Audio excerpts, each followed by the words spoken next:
Ce petit bout de femme aux longues tresses, c'est, pour le gouvernement chinois, une dangereuse terroriste, voire une représentante d'Al-Qaïda. Je sais que ma vie est en danger, où que j'aille, mais je prends ce risque pour aider mon peuple. Cette femme, comme on le dit à juste titre, c'est un peu le Dalai Lama des Ouïghours. S'il n'y a pas des gens comme ça, on ne fait pas prendre conscience au grand public de la réalité et des problématiques d'un peuple. Rebiya Kadir, 63 ans, 6 années de prison et aujourd'hui en exil aux États-Unis.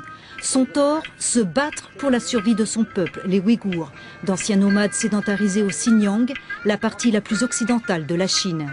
Une minorité turcophone de religion musulmane, aujourd'hui colonisée et réprimée par les Chinois, comme au Tibet.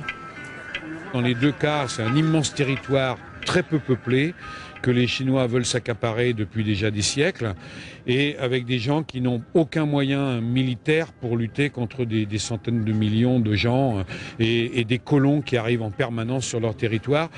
Comme les Tibétains, ils essaient de le faire en ne se mélangeant pas.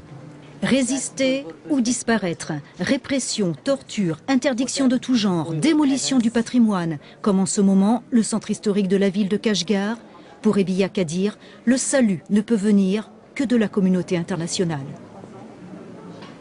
Aidez-nous à sauver les Ouïghours. Ils vivent actuellement dans une prison ouverte. Notre identité, notre culture vont disparaître face à la politique du gouvernement chinois. Malgré ses 2 fils emprisonnés, l'ambassadrice des Ouïghours veut garder l'espoir.